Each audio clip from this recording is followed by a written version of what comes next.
everyone, I'm back for another reading lesson with you. And as always, let's go ahead and rewind and remind ourselves of all of the things we've already learned and accomplished so far in this reading unit. We've been talking a lot about characters and how we meet them along the way as we read our books. We've talked about how we learn about the main character. What do they say? What do they do? Who are they? What do they like? What do they dislike? Right? That's one of the first things we learned. But then we also learned that we don't just pay attention to the main character. We pay attention to all of the characters because these characters and the relationships can teach us so much more. We also learned to reread to learn more about the characters because sometimes when we go back and look with a new eye, we might notice something new. We also talked about bringing the character to life, right? We can use facial expressions and body movements to help really bring that character to life. And we also talked about noticing when feelings change. And then when a character's feelings change as we read, so does our voice. If it's sad, we can read it sad. If it's happy, we can read it happy, right? And the last time we talked about how readers use clues in the book to help them know how to read the book, right? If you see letters in all bold, you know that the author wants you to stress those words. Yeah, so we've been talking about all of those things. And today, what I want to teach you and actually remind you is that readers reread to see new details. We've talked about that, right? They also reread to learn more about their characters, which we've also talked about, but they also reread to make their voices smoother. You can reread to smooth out the bumpy parts to show the big feelings in each part. Rereading a story or parts of a story can help you perform in your books. Sometimes when I read a book the first time, I have never read it before, I might not notice that instead of it just saying, said Kaylee, maybe it said, whispered Kaylee. And I didn't know that I needed to read that dialogue in a whisper. So when I go back and reread, I know that I'm going to whisper that part, right? So good readers that you learned about this, your superheroes, so your superhero powers in kindergarten, right? Superheroes know that good readers reread. It helps us with so many things to learn more about the characters, to learn new details in the story, and also to make our voices smoother. And to know, hey, should I be reading this happy or sad or angry or surprised or scared? What do you think? Do you think we could practice that right now? Okay, I wanted to pull out this page in this book of Mr. Putter and Tabby Drops the Ball. And I'm going to read this page like I've only seen it for the first time, okay? And then I want you to see if you think you can help me make it a little better the next time. Okay, then Mr. Putter threw that ball to home. And because the batter was 100 years old and hadn't gotten there yet, the Dandies got him out. Hooray!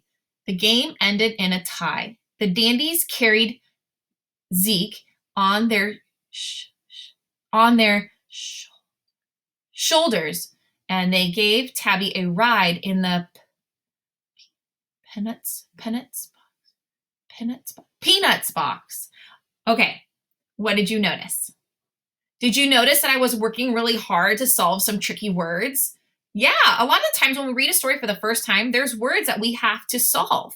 And when we have to stop and solve words, our voice is no longer smooth. And that's okay. We just go back and reread because once we've solved it, we know how to read it. So what I was thinking we could do is just look at this page that I just read and see if there's anything you notice that the author has shown us in his writing, on his text in the book, that can give us clues as to how it should be read. Do you think we could do that?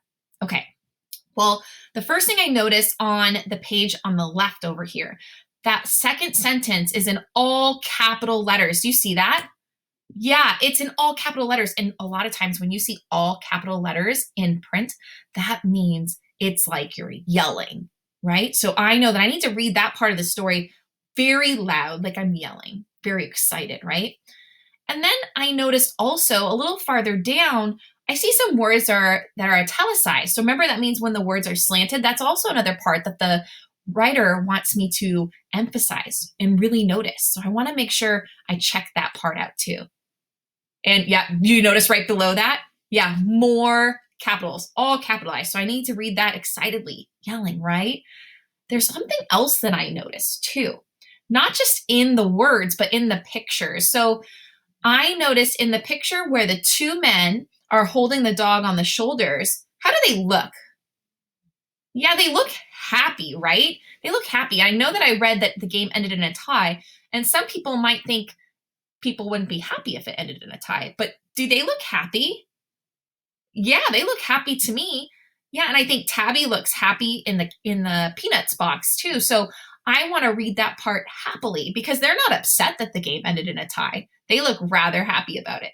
So let's go back and note using those things that we just used. We just saw those things that we highlighted and see if we can read this in a way that would match the way the author has shown us with his clues. Do you think we can do that? Go ahead and read along with me if you want, okay?